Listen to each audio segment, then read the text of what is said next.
Chapter 10, The Town. Almost on the margin of the lake, in the midst of meadows and paddy fields, lies the town of San Diego. From it sugar, rice, coffee, and fruits are either exported or sold for a small part of their value to the Chinese, who exploit the simplicity and vices of the native farmers. When on a clear day the boys ascend to the upper part of the church tower, which is beautified by moss and creeping plants, they break out into joyful exclamations at the beauty of the scene spread out before them. In the midst of the clustering roofs of nipa, tiles, corrugated iron, and palm leaves, separated by groves and gardens, each one is able to discover his own home, his little nest. Everything serves as a mark: a tree, that tamarind with its light foliage, that cocoa palm laden with nuts, like the Astarte genetrix, or the Diana of Ephesus with her numerous breasts, a bending bamboo, an erica palm, or a cross. Yonder is the river, a huge glassy serpent sleeping on a green carpet, with rocks scattered here and there along its sandy channel, that break its current into ripples.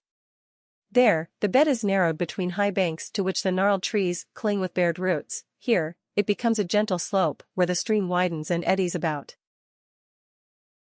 Farther away, a small hut built on the edge of the high bank seems to defy the winds, the heights and the depths, presenting, with its slender posts, the appearance of a huge, long-legged bird watching for a reptile to seize upon.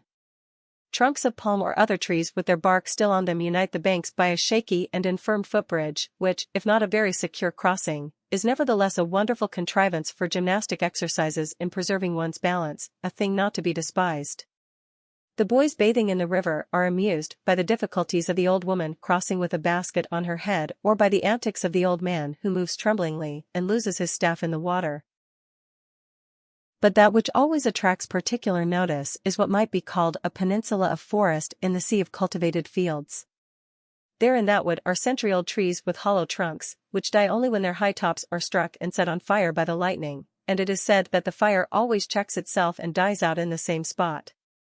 There are huge points of rock, which time and nature are clothing with velvet garments of moss. Layer after layer of dust settles in the hollows, the rains beat it down, and the birds bring seeds. The tropical vegetation spreads out luxuriantly in thickets and underbrush, while curtains of interwoven vines hang from the branches of the trees and twine about their roots or spread along the ground, as if flora were not yet satisfied but must place plant above plant. Mosses and fungi live upon the cracked trunks, and orchids, graceful guests, twine in loving embrace with the foliage of the hospitable trees. Strange legends exist concerning this wood, which is held in awe by the country folk. The most credible account, and therefore the one least known and believed, seems to be this. When the town was still a collection of miserable huts with the grass growing abundantly in the so-called streets, at the time when the wild boar and deer roamed about during the nights, there arrived in the place one day an old, hollow-eyed Spaniard, who spoke Tagalog rather well. After looking about and inspecting the land, he finally inquired for the owners of this wood, in which there were hot springs. Some persons who claimed to be such presented themselves, and the old man acquired it in exchange for clothes, jewels, and a sum of money. Soon afterward he disappeared mysteriously.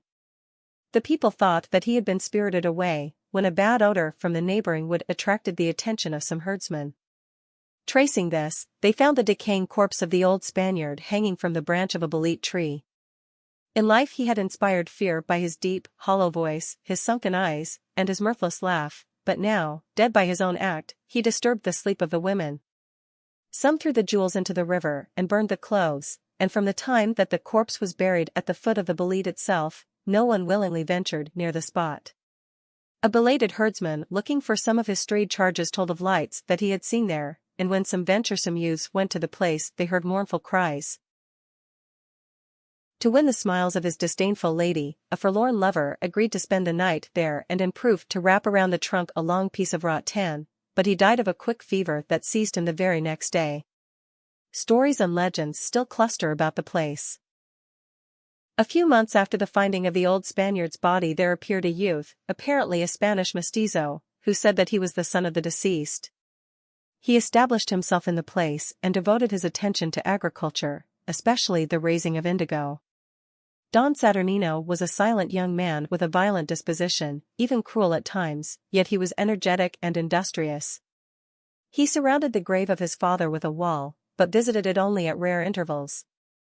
When he was along in years, he married a young woman from Manila, and she became the mother of Don Rafael, the father of Crisostomo. From his youth, Don Rafael was a favorite with the country people. The agricultural methods introduced and encouraged by his father spread rapidly, new settlers poured in, the Chinese came, and the settlement became a village with a native priest. Later the village grew into a town, the priest died, and Fray Damaso came. All this time the tomb and the land around it remained unmolested.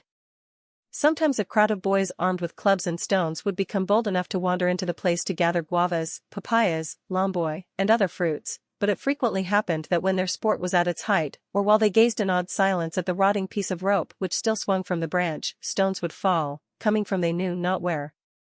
Then with cries of "the old man!